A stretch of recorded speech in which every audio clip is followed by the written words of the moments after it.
रागात्मिका भक्ती भक्ती जी आहे ही फक्त प्रेम स्तरावरती आढळते. ही जी आहे ही फक्त प्रेम स्तरावरती आढळते. आणि ह्या भक्तीमध्ये, या रागात्मिका भक्तीमध्ये, ज्याच्यामध्ये दोन प्रकार सांगितले, संबंध रूप रागात्मिका भक्ती आणि कामरूप रागात्मिका भक्ती. या भक्तीमध्ये जे भक्तगण आहेत हे भगवंतांचे नित्य सिद्ध भक्त आहेत. हे जे आहेत हे नेहमी भगवंतांच्या लीलेमध्ये असतात, नेहमी भगवंतांच्या बरोबर असतात, आणि हे नित्यसिद्ध भक्त आहेत. यांचं कधीही कसल्या प्रकारचं पतन होत नाही, हे नित्यसिद्ध भक्त आहेत. तर आपण अशा प्रकारे पाहतो की कामरूप भक्ती आणि संबंध रूप भक्ती हे दोन प्रकार आहेत. आता आपण सुरुवातीला पाहिलं होतं, रागात्मिका भक्ती जी आहे, या रागात्मिका भक्तीचं पालन करणारे भक्त जे आहेत त्यांना रागानुग म्हटलं जातं. किंवा ही जी भक्ती आहे रागात्मिका भक्ती, या भक्तीचं एक भक्तीकडे एक ध्येय म्हणून या भक्तीकडे पाहणं म्हणजे एक रागानुग भक्ती आहे. आणि ही जी रागानुगा भक्ती जी आहे, या रागानुगा भक्तीचे दोन वेगवेगळे प्रकार आहेत आणि त्याचे आणखीन पुढे प्रकार आहेत, याच्यावरती आपण जास्त चर्चा करणार आहोत.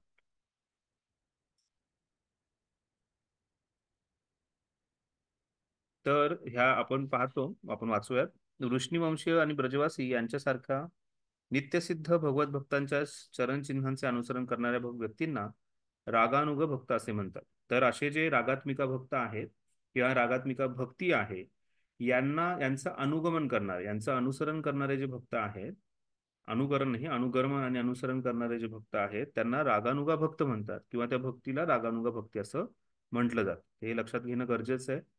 राग अनुग म्हणजे रागात्मिकाचं अनुगमन करणारे जे भक्त आहेत त्यांना रागानुग भक्त असं म्हटलं जातं. याचा अर्थ, हे लोक या भक्तांची सिद्ध अवस्था प्राप्त करण्याचा प्रयत्न करीत असतात. रागानुगा भक्त भक्तीच्या विधिविधानांचे कठोरपणे पालन करीत नाहीत. रागानुग भक्त जे आहेत हे भक्तीच्या विधिविधानांचं कठोरपणे पालन करीत नाहीत, परंतु त्यांच्या स्वभावानुसार ते नंद, यशोदा यांच्यासारख्या एखाद्या नित्यसिद्ध भक्ताकडे आकर्षित होतात आणि त्यांच्या चरणचिन्हांचे आपोआप पालन करीत असतात. एखाद्या भक्ताच्या विशेष भावाच्या प्राप्तीसाठी ही इच्छा हळूहळू वाढत जाते आणि या क्रियेला रागानुग असे म्हटले जाते. तर रागानुगा भक्ती ही जी आहे, त्याच्यामध्ये व्यक्ती जो आहे, हे जे रागात्मिका भक्त आहेत त्यांच्या चरणचिन्हांचं पालन, त्यांना अनुसरण करणे, हा त्याचा भाव जो आहे हा दृढ असतो. आता इथे ही गोष्ट फार समजणं गरजेचं आहे की ही परिस्थिती, ही स्थिती जी आहे, ही बऱ्याच कालावधीनंतर येते. आणि ती स्थिती बऱ्याच कालावधीने येते, याच्यामध्ये सर्वात महत्वाची गोष्ट समजणं म्हणजे की आपली भौतिक कामवासना किंवा भौतिक जे आपले अनर्थ आहेत हे कमी झालेले आहेत, याच्यापासून व्यक्ती दुरावलेला आहे. आणि त्याची भगवंतांबद्दलची आसक्ती आहे ही वाढलेली आहे, भगवंतांबद्दलचं जे प्रेम आहे हे वाढलंय. ती रागात्मिका भक्ती असू दे किंवा रागानुगा भक्ती असू दे, त्यात भगवंतांवरती प्रेम जे आहे हे वाढलेलं आहे. रागात्मिका भक्त जे आहेत हे नित्यसिद्ध आहेत.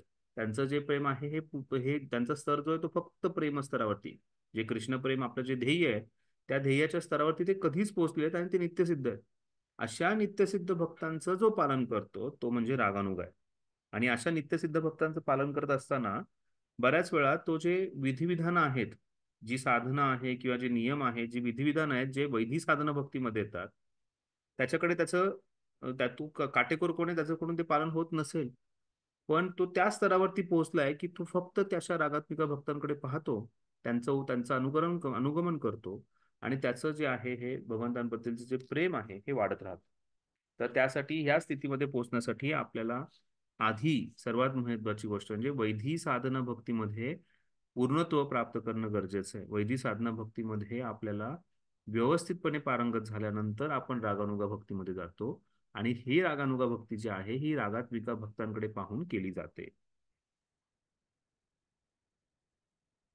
तर रागानुगा भक्तीचं जर आपण एक योग्यता पाहण्याचा प्रयत्न केला, तर त्याच्यासाठी वर्णन करण्यात आलेलं आहे. रागात्मिका निष्ठा ये ब्रजवासी जनादयात तेषां भवत देशां भावत भावप्तये लुब्धो भावेत अत्र अत्राधी अत्राधिरावण अत्राधिरवण.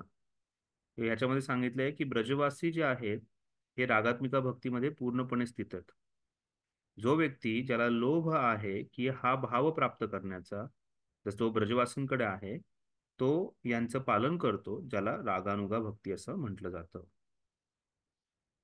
बरं. पुढे बघूयात आपण. कोणाला काही प्रश्न आहे या आताच्या चर्चेवरती रागानुगा भक्तीच्या?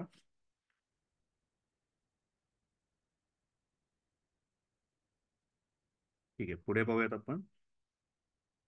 हे आपण सदैव स्मरणात ठेवले पाहिजे की भौतिक दूषणांपासून मुक्त झाल्याविना ब्रजवासींच्या चरणचिन्हांचे अनुसरण करण्याची लालसा हृदयात निर्माण होणे शक्य नाही.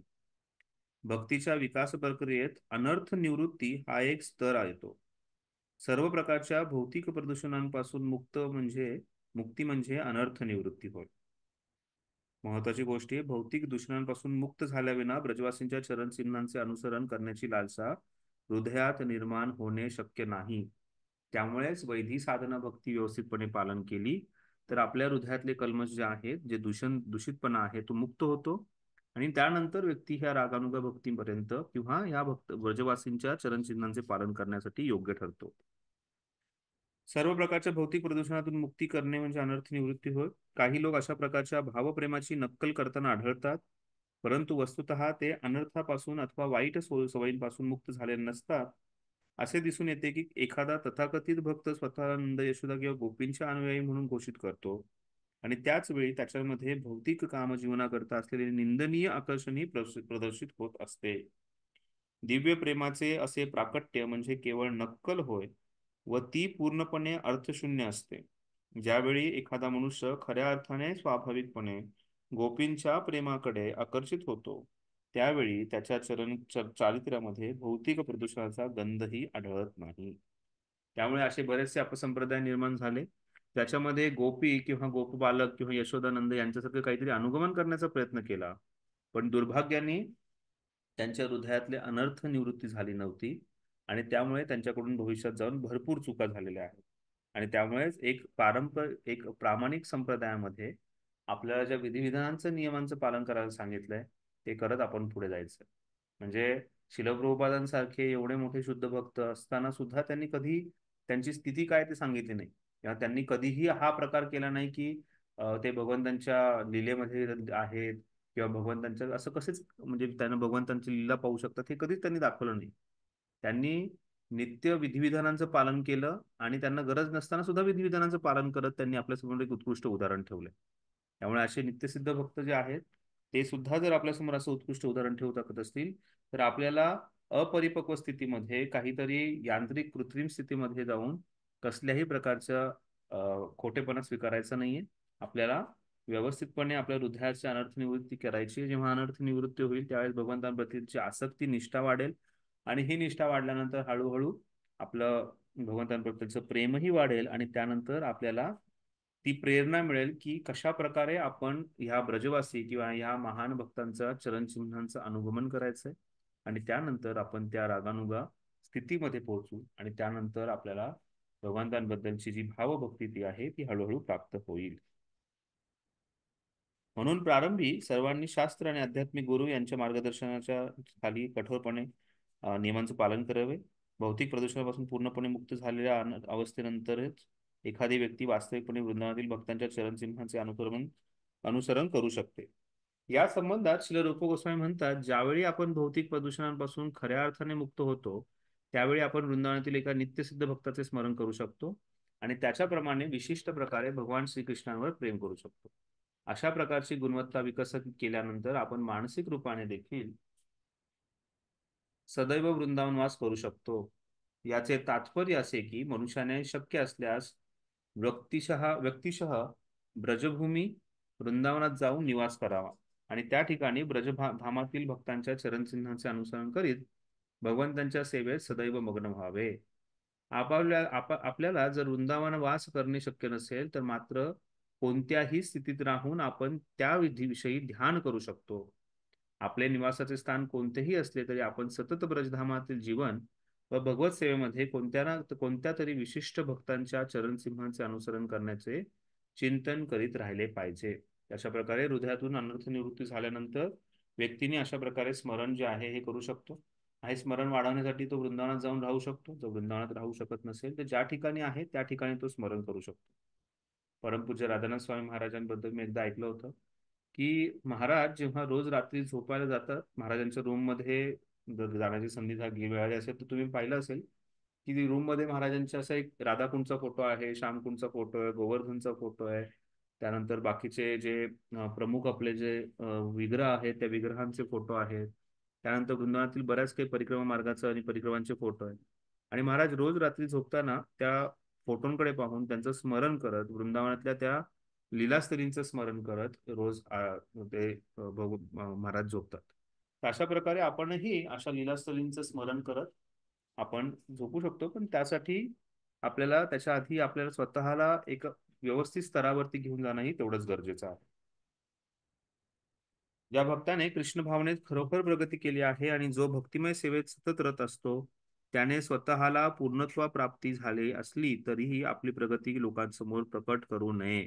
जसं मी प्रभुपादांचं उदाहरण दिलं, प्रभुपाद नित्यसिद्ध भक्त होते तरीही प्रभुपादांनी कधीच ते प्रकट केलं नाही.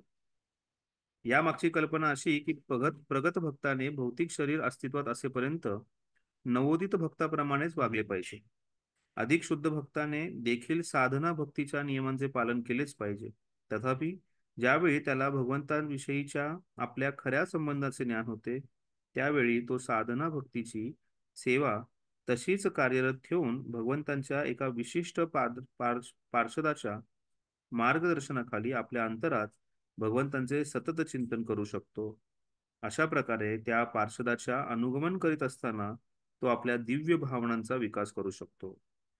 या संबंधात आपण तथाकथित सिद्ध प्रणाली पद्धतीबद्दल जागरूक असणे आवश्यक आहे. आपण यावरती भक्ती उपदेशामृत शिकत असताना आपण सिद्ध प्रणाली मंत्र आणि ह्या गोष्टीबद्दलची जाण जी आहे हे केलेलं आहे. प्रभुपादांच्या वेळेस बरेच अशा भक्तांना सिद्ध प्रणाली मंत्र मिळेल आणि तुम्हाला तुमचं शुद्ध स्वरूप कळेल असं सांगणारे बाबा बुवा वृंदावनात होते. आणि त्यांनी भक्तांना भ्रमित करण्याचा प्रयत्न केला. आणि त्यामुळे अशा सिद्ध प्रणालीबद्दल आपल्याला जागरूक असणे आवश्यक आहे. योग्य अधिकार नसलेले आणि स्वनिर्मित संकल्पनेनुसार भक्तिमय सेवा करणारे लोकच सिद्ध प्रणालीचा अभ्यास करतात. कोणते प्रकारचे लोक? योग्य अधिकार नसलेले आणि स्वनिर्मित संकल्पनेनुसार भक्तिमय सेवा करणारे लोक सिद्ध प्रणालीचा अभ्यास करतात. या लोकांची अशी कल्पना असते की स्वतःला भगवंतांचे केवळ पार्षद समजण्यानेच आपण आपोआपच एखाद्या पार्षदाचे पद प्राप्त करतो. असे बाह्यकारी आचरण नियामक तत्वांच्या पूर्णपणे विरुद्ध आहे. ही तथाकथित सिद्ध प्रणाली प्रक्रिया प्राकृत सहजीय किंवा तथाकथित वैष्णवांच्या एका अपसंप्रदायाद्वारे आचरली जाते. श्रील रूप गोस्वामींच्या मते अशा प्रकारची क्रिया प्रामाणिक भक्तिमय सेवेच्या मार्गात केवळ उत्पातच निर्माण करीत असतात. श्रील रूप गोस्वामी म्हणतात की महान विद्वान आचार्यांचे असे मत आहे की भगवान श्रीकृष्णांविषयी उत्स्फूर्त प्रेमाचा उदय झाल्यावरही मनुष्याने नियामक तत्वांचे पालन करीतच राहावे. पूर्वी सांगितल्याप्रमाणे साधना भक्तीच्या नियमांमध्ये 9 विधी समाविष्ट आहेत आणि मनुष्याला ज्या विधींमध्ये स्वाभाविक रुची असते त्याच विधींचे त्याने आचरण करावे. उदाहरणार्थ एखाद्या मनुष्याला श्रवण करण्यामध्ये रुची असली तर दुसऱ्याला कीर्तनात रुची असू शकेल, इतर कोणाला मंदिर अर्चना सेवामध्ये रुची असू शकेल. तेव्हा मनुष्याने या 3 किंवा इतर 6 विधींचे म्हणजे स्मरण, दास्य सेवा, वंदन, पादसेवनम, सख्य आत्मनिवेदन पूर्ण निष्ठेने आचरण केले पाहिजे. अशा प्रकारे प्रत्येकाने आपल्या रुचीप्रमाणे भक्ती सेवेत मग्न राहिले पाहिजे. तर रागानुगा भक्ती जी आहे ही समजण्याआधी आपली स्वतःची अनर्थ निवृत्ती होणं गरजेचं आहे. आपण चुकूनही सिद्ध प्रणाली मंत्र किंवा स्वतःच्या स्वकल्पनेनुसार भक्ती करण्याचा प्रयत्न करू नये. आपण जी भक्ती आहे ही आचार्याने दिलेल्या विधिविधानांचं पालन करत करावं आणि त्यानंतर व्यक्ती जो आहे हा रागानुगा स्तरापर्यंत पोहोचेल आणि रागानुगा स्तरानंतर तो रागात्मिक स्तर किंवा भाव जो आहे तिथपर्यंत पोहोचू शकतो. तर रागानुगा भक्ती जी आहे त्याचेही दोन प्रकार सांगितलेले आहेत. एक आहे कामानुग आणि संबंधानुग. एक आहे रागानुग भक्ती, त्याचे 2 प्रकार कामानुग आणि संबंधानुग. आणि कामानुगमध्ये संभोग इच्छामयी आणि भावे तदभावेचात्मिका असे 2 प्रकार आहेत. आपण याच्यात जास्तीत जास्त आपण त्याच्यामध्ये जाणार नाहीये. सध्या आपण फक्त हे प्रकार काय ते समजून घेऊयात. तर रागानुगा भक्तीचे 2 प्रकार आहेत, कामानुग आणि संबंधानुग. कामानुग मध्ये संभोग इच्छा मयी आणि दुसरे आहे तद्भावेचात्मिका. हे दोन प्रकार आहेत. आपण पाहूयात पुढे.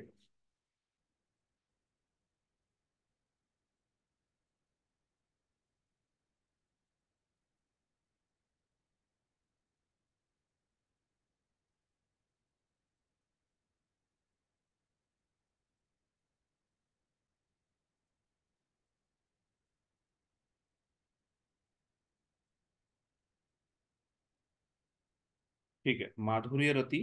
वृंदावनातील गोपिका किंवा द्वारकेच्या राण्या यांच्या चरणचिन्हांचे अनुसरण केलेल्या भक्तिमय सेवेला माधुर्य रती असे म्हणतात. या माधुर्य रतीचे दोन प्रकार आहेत. एक अप्रत्यक्षरित्या माधुर्य रती आणि दुसरी प्रत्यक्षरित्या माधुर्य रती. या दोन्ही प्रकारांचे मनुष्याने गोलोक वृंदावनात एखादी विशिष्ट गोपी ज्या विशिष्ट सेवेमध्ये मग्न असते तिच्या चरणचिन्हांचे अनुसरण केले पाहिजे. पूर्ण पुरुषोत्तम भगवान यांच्याबरोबर माधुर्य रतीमध्ये प्रत्यक्ष रूपाने आसक्त होणाऱ्या क्रियेला केली असे म्हटले जाते. केली लीला म्हणजे प्रत्यक्ष पूर्ण पुरुषोत्तम भगवान यांच्या संपर्कात येणे होय. केली लीला म्हणजे प्रत्यक्षपणे भगवंतांच्या पूर्ण पुरुषोत्तम भगवान यांच्या संपर्कात येणे होय. पूर्ण पुरुषोत्तम भगवंतांच्या प्रत्यक्ष संबंध न ठेवता भगवंत आणि गोपिका यांच्यामधील माधुर्य लीलांचे आस्वादन करणारे इतरही काही भक्त आहेत. असे भक्त श्रीकृष्ण आणि गोपिका यांच्या लीलांचे केवळ श्रवण करण्यातच आनंद घेतात. तर प्रत्यक्षपणे आणि अप्रत्यक्षपणे, अप्रत्यक्ष माधुर्य रती आणि दुसरी आहे प्रत्यक्ष माधुर्य रती. प्रत्यक्ष माधुर्य रतीमध्ये प्रत्यक्षपणे तो व्यक्ती जो आहे हा भगवंतांच्या लीलेमध्ये स्थान घेतो आणि दुसरा भगवंतांचं श्रवण करून त्यांच्या ह्या लीलांमध्ये प्रवेश करतो. त्याला अप्रत्यक्षरित्या म्हणू शकतो आपण माधुर्य रती. तर माधुर्य रती जे आहे याचे दोन प्रकार सांगितलेले आहेत. ज्या भक्तांनी भक्तिमय सेवेतील नियमांचे आधीच पालन केले आहे व विशेष करून मंदिरातील राधाकृष्ण विग्रहांच्या अर्चना सेवेचे पालन केले आहे तेच केवळ माधुर्य रतीचा विकास करू शकतात. सर्वजण नाही. म्हणजे भगवंतांची सेवा केली आहे अर्चविग्रहांची तेच माधुर्य रतीचा विकास करू शकतात. असे भक्त अर्चविग्रहांविषयी हळूहळू स्वाभाविक प्रेम विकसित करतात आणि नंतर भगवान श्रीकृष्ण तथा गोपींमधील प्रेमसंबंधांचे श्रवण केल्यावर ते क्रमशः त्या लीलांकडे आकर्षित होत जातात. ते स्वाभाविक आकर्षण अधिकाधिक विकास झाल्यानंतर त्या भक्ताला वर सांगितलेल्या दोन पैकी एका प्रकारात समाविष्ट केले जाते. तर वर दोन प्रकार सांगितले, प्रत्यक्ष किंवा अप्रत्यक्ष. तर जे अर्शविग्रह सेवा करतात त्यांच्यासाठी ही खूप मोठी संधी असते आणि या संधीमुळे ते हळूहळू भगवंतांच्या रूपाकडे अर्चविग्रहाकडे आकर्षित होतात आणि त्यानंतर भगवंतांच्या लीला श्रवण करून ते भगवंतांकडे आकर्षित होतात. तर या प्रकारे आपण दोन प्रकार पाहतो. एक आहे प्रत्यक्ष माधुर्य रती आणि एक अप्रत्यक्ष माधुर्य रती.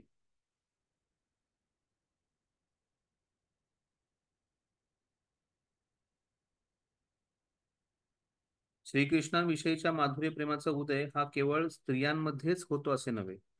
दिव्य प्रेममयी लीलांशी भौतिक शरीराचा काहीच संबंध नसतो. सर्वात महत्वाची गोष्ट आहे. भगवंतांसाठी आपण स्त्री आहोत की पुरुष हे महत्वाचं नाहीये. प्रत्येक व्यक्ती प्रत्येक जीवात्मा जो आहे हा प्रकृती म्हणून ओळखला जातो. प्रत्येक जीवात्माचं जे स्थान आहे ह्या शरीरावरती, या भौतिक शरीरावरती त्याचे दिव्यलीलाची समज किंवा दिव्यलीलांमध्ये प्रवेश जो आहे ह्या भौतिक शरीरानुसार ठरू शकत नाही. एखादा व्यक्ती पुरुष देहात असेल तरीही भगवंतांच्या लीलांकडे आकर्षित होऊन तो त्या प्रकारची सेवा करू शकतो. त्यामुळे हा सध्याचा प्राप्त झालेला भौतिक शरीर हे सर्वस्व नाहीये किंवा त्याच्यानुसार व्यक्तीच्या प्रेमाचं समज येऊ शकत नाही. त्यामुळे फक्त स्त्रिया ज्या आहेत ते भगवंतांकडे आकर्षित होतात असं नाही. एक पुरुषही, या देहातला पुरुष जो आहे तोही भगवंतांकडे लीलामध्ये आकर्षित होऊ शकतो. एका स्त्रीला भगवान श्रीकृष्णांचा सखा होण्याची इच्छा होऊ शकते, त्याचप्रमाणे एखाद्या पुरुषाला वृंदावनातील गोपी होण्याची इच्छा होऊ शकते. एका पुरुष भक्ताला गोपी होण्याची इच्छा कशी काय होऊ शकते याचे वर्णन पद्मपुराणात खालीलप्रमाणे दिले आहे. फार पूर्वी दंडकारण्यात असे साधू संत राहत होते. दशरथाने प्रभू रामचंद्रांना 14 वर्ष वनवासात पाठवल्यानंतर श्रीरामांना दंडकारण्यात निवास केला जात होता. त्यावेळी प्रभू रामचंद्रांचे अप्रतिम सौंदर्य पाहून तेथील अनेक थोर साधू संतांचे चित्त वेधले गेले.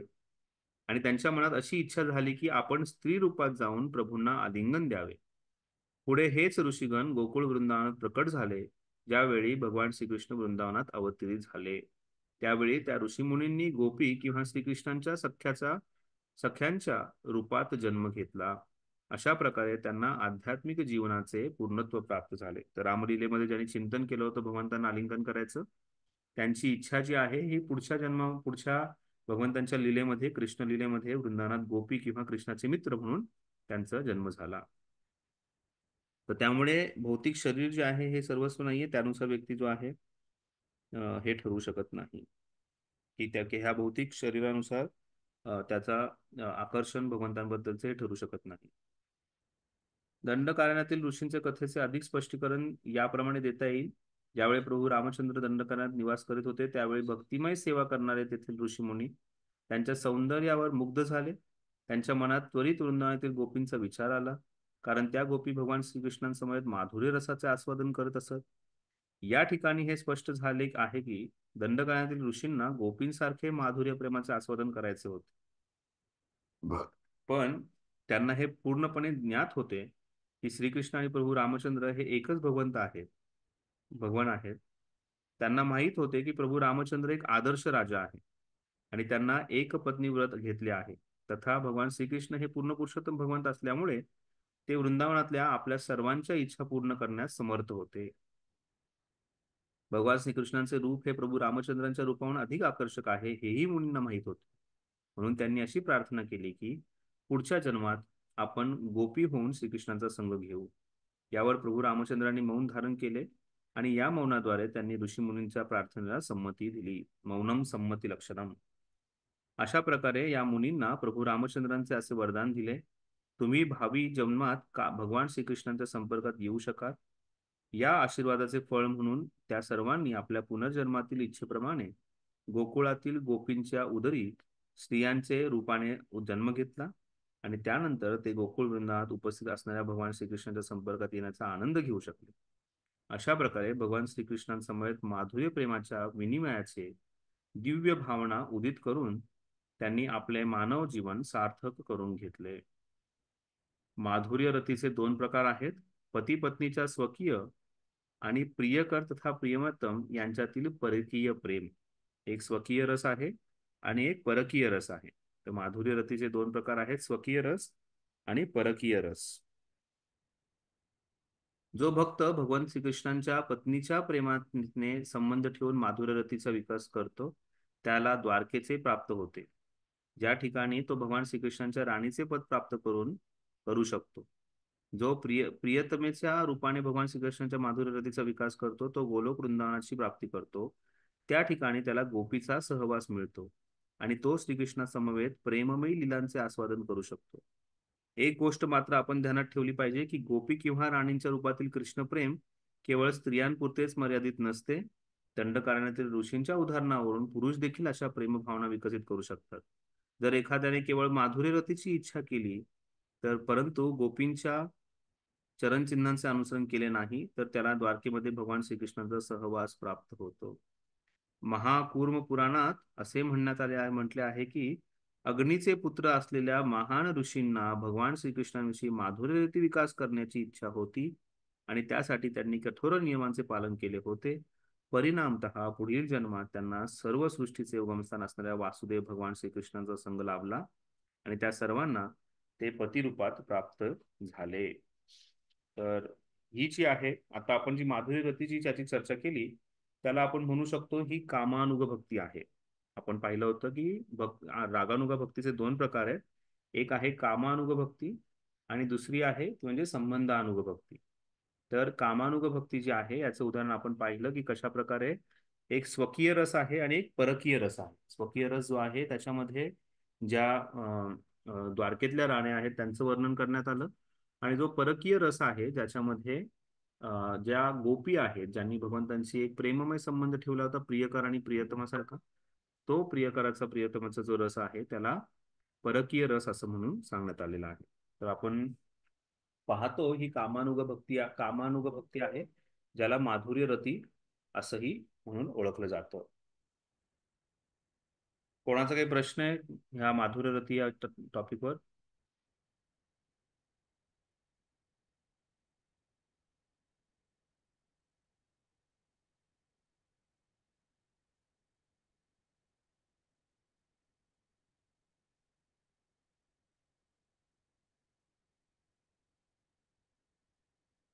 नाही प्रभूजी. ओके.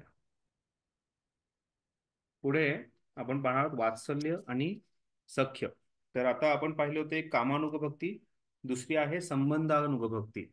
आता वात्सल्य आणि सख्य जे आहे याच्यामध्ये संबंधानुगभक्ती जी आहे, ज्याच्यामध्ये आता आपण जेव्हा रागानुगभक्ती म्हणतो, आपण रागात्मिका भक्तांकडे पाहून केलेली भक्ती आहे.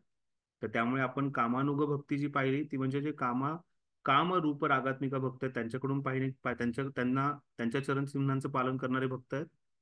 आता आपण जे पाहणार आहोत ते वात्सल्य आणि सख्य जे आहे, वात्सल्य भाव आणि सख्य भाव जो आहे त्याच्यामधून व्यक्ती जो आहे संबंध रूप रागात्मिक भक्त जे आहेत त्यांच्याकडे पाहतो आणि त्यामुळे त्याला संबंधानुग भक्ती असंही म्हटलं जातं. पाहूयात आपण वात्सल्य आणि सख्य. जो भक्त भगवान श्रीकृष्णांकडे वात्सल्य अथवा सख्य भावाने आकृष्ट होतो त्याने अनुक्रमे नंद महाराज आणि सुबल यांच्या चरणचिन्हांचे अनुसरण केले पाहिजे. नंद महाराज श्रीकृष्णाचे पिता आहेत आणि ब्रजभूमीतील श्रीकृष्णांच्या सर्व मित्रांमध्ये सुबल हा त्यांचा अत्यंत निकटचा सखा आहे. भगवंतांचा पिता आणि सखा होण्याच्या मार्गामध्येही दोन प्रकार आढळतात. पहिल्या प्रकारामध्ये एखादा भक्त प्रत्यक्षात भगवंतांचा पिता होण्याचा प्रयत्न करीत असतो आणि दुसऱ्या प्रकारात तो नंद महाराजांचे अनुसरण करून श्रीकृष्णांचा पिता होण्याची कामना करीत असतो. या दोघांमध्येही प्रत्यक्षात श्रीकृष्णाचा पिता होण्याच्या प्रयत्नात निषिद्ध मानण्यात आले आहे. हा प्रयत्न मायावादाने दूषित होण्याची शक्यता असते. मायावादी किंवा अद्वैतवादी असा विचार करतात की आपण स्वतः श्रीकृष्ण आहोत आणि म्हणून जर एखाद्याने स्वतःलाच नंद महाराज मानले तर त्याच्या वात्सल्य प्रेमामध्ये मायावाद दर्शनाचे प्रदूषण होऊ शकते. मायावादी तत्वज्ञान अपराधयुक्त असते आणि कोणताही अपराधी भगवत धामात जाऊन श्रीकृष्णांचा संग करू शकत नाही. फार महत्वाची गोष्ट आहे समजण्यासाठी. आपल्याला श्रीकृष्णांच्या पिता होण्याची कामना आपण करू शकतो जी नंद महाराजांनी केली होती. पण मी श्रीकृष्णांचा पिता आहे हा समज जो आहे हा चुकीचा आहे. मी श्रीकृष्णच आहे त्याचप्रमाणे श्रीकृष्णांचा मी पिता आहे हा जर कोणाचा समज असेल तर तो चुकीचा आहे. आणि नंद महाराज आणि यशोदामाई ज्यांनी सुतपा आणि वृष्णी म्हणून भरपूर वर्ष तपस्या केली, त्या तपस्येमध्ये सुद्धा की आम्हाला तो आनंद प्राप्त व्हावा की एका तुमच्या पित्याला आणि आईला प्राप्त होईल असं त्यांची अपेक्षा होती. तर त्यामुळे इथे मी राधाराणी आहे किंवा मी ललिता विशाखा आहे किंवा मी सुबल आहे किंवा मी नंद महाराज आहे हा चुकीचा समज आहे. आपण इथे त्यांच्या चरणचिन्हांचे अनुगमन करतो कारण हे नित्यसिद्ध भक्त जे आहेत त्यांचं कधीही पतन होत नाही. हे कधीही भगवंतांना सोडून अशा आपल्यासारखं भौतिक जगतातल्या जंजाळात अडकत नाहीत.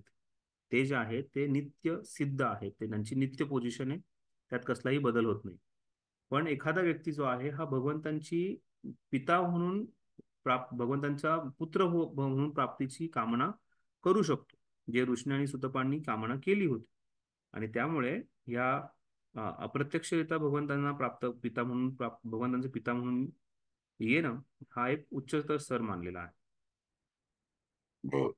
स्कंद पुराणामध्ये एका वृद्ध माणसाची कथा सांगितली जाते. पांडुराजाची दाधरे नसलेल्या हस्तिनापुरात राहणाऱ्या या वृद्ध व्यक्तीने श्रीकृष्ण आपल्याला पुत्ररूपाने प्राप्त व्हावेत अशी इच्छा केली. यावर नारद मुनींनी त्यांना उपदेश केला की त्याने नंद महाराजांचे अनुसरण करावे. त्यायोगे त्याला आपल्या प्रयत्नात यश प्राप्त झाले. नारायण व्युवस्तव नावाच्या प्रार्थनेमध्ये असे म्हटले आहे की जो मनुष्य परमेश्वराचे पती मित्र पिता किंवा हितचिंतक या नावाने सतत चिंतन करीत असतो तो सर्वांकरिता सदैव पूजनीय असतो. श्रीकृष्णांकरिता विकसित झालेले हे स्वाभाविक प्रेम केवळ श्रीकृष्ण किंवा त्यांच्या शुद्ध भक्तांच्या विशेष कृपेचे फळ म्हणूनच प्राप्त होऊ शकते. भक्तिमय सेवेच्या या पद्धतीला कधी कधी पुष्टी मार्ग असं म्हणतात. पुष्टी म्हणजे पोषण करणे. भावनांचा असा विकास भक्तिमय सेवेचा तिच्या सर्वोच्च श्रेणीमध्ये नेऊन ठेवतो. म्हणून याला पोषण मार्ग किंवा पुष्टी मार्ग असे म्हटले जाते. तर असे पुष्टी संप्रदाय आहेत श्रीनाथजीची पूजा करणारे. ते काय सांगतायत, पुष्टी म्हणजे पोषण, भावनांचा असा विकास, अशी जी भावना आहे की कृष्ण माझे पुत्र आहेत, ही जी भावना आहे, अशा भावनांचा विकास भक्तिमय सेवेला तिच्या सर्वोच्च श्रेणीत नेऊन ठेवतो. आणि म्हणून त्याला पोषण किंवा पुष्टी असं म्हटलं जातं. वैष्णव धर्मातील विष्णुस्वामी पंथामध्ये वल्लभ संप्रदायात पुष्टी मार्गांद्वारे श्रीकृष्णांची उपासना केली जाते. साधारणपणे गुजरातमधील भक्त बाळकृष्णाच्या पुष्टी मार्गाचे आधारे उपासना करतात. बाळकृष्णाची पूजा करून कृष्ण जे आहेत त्यांचं वात्सल्य भावामध्ये असे पुष्टी मार्ग संप्रदायातले भक्त जे आहेत हे पूजा करतात. त्यामुळे इथे जेव्हा संबंधानुग भक्ती याचं वर्णन करण्यात आलेलं आहे, त्याच्यामध्ये सांगितलं की कशा प्रकारे भगवंतांशी एक संबंध जोडणं गरजेचं आहे, आणि त्याचबरोबर ज्यांचा भगवंतांशी विशेष संबंध आहे त्यांच्या चरणचिन्हांचे अनुगमन करणं आपल्याला गरजेचं आहे. जर असं भगवंतांच्या चरणचिन्हांचं अनुगमन केलं तर तो व्यक्ती जो आहे हा नक्कीच रागानुग भक्ती स्थितीमध्ये पोहोचू शकेल. आणि त्याचबरोबर पोषण किंवा पुष्टी अशी व्याख्या इथे देण्यात आलेली आहे की अशी भावना व्यक्त व्हावी ज्याच्याद्वारे आपल्या भक्तीचं जास्तीत जास्त पोषण व्हावं, भक्तीमध्ये आपली वृद्धी व्हावी. हरे कृष्ण. कोणाला काही प्रश्न आहे आतापर्यंत चर्चेवरती? तर आपण रागानुगा भक्ती पाहिली. रागानुगा भक्तीमध्ये दोन प्रकार पाहिले. एक आहे ती म्हणजे कामानुग भक्ती, आणि दुसरी आहे संबंधानुग भक्ती. कामानुग भक्तीमध्ये आपण पाहिलं प्रत्यक्ष आणि अप्रत्यक्ष किंवा परकीय किंवा स्वकीय रस पाहिला. आणि वात्सल्य आणि साख्य ज्याला आपण संबंधानुग भक्ती म्हणतो, त्याच्यामध्ये आपण पाहिले की कशा प्रकारे भगवंतांशी ज्यांचा संबंध आहे त्यांच्या चरणचिन्हांचे पालन करून आपण त्यांचं अनुगमन करणे, याला संबंधानुग भक्ती म्हणतात. ज्याच्यात विशेष करून वात्सल्य आणि सख्य भाव जो आहे हा अ, दिसून येतो. कोणाला काही विचारायचं आहे, काही प्रश्न आहे आतापर्यंत चर्चेवरती?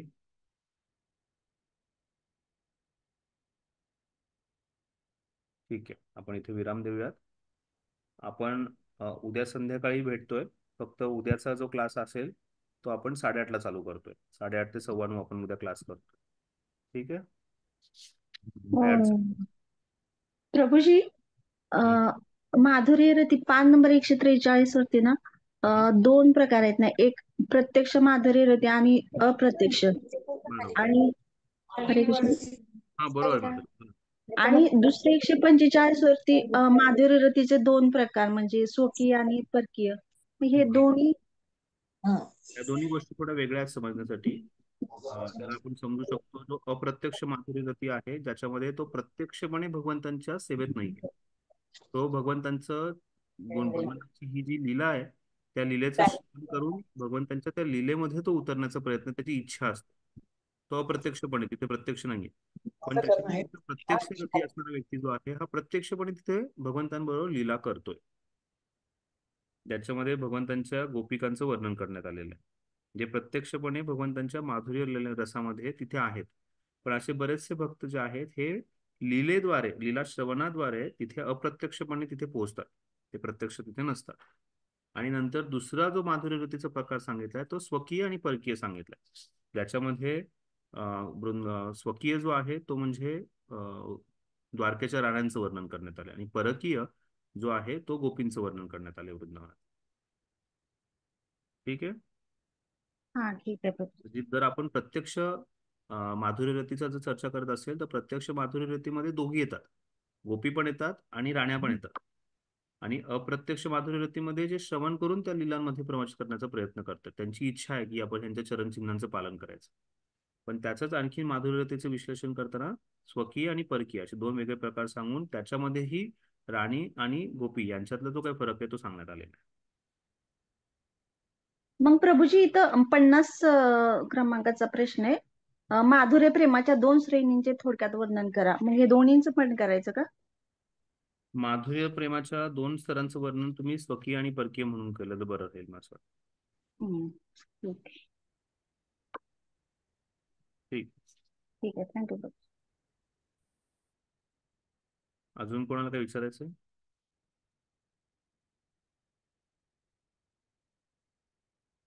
ठीक आहे, उद्या संध्याकाळी 8:30 वाजता काही अडचण नाही आहे ना कोणाला? नाही बरोबर. नाही नाही. ठीक. 26, 27 आपला क्लास होणार नाहीये. 26, 27, 28, 29लाही आपला क्लास होणार नाहीये, कारण दीक्षा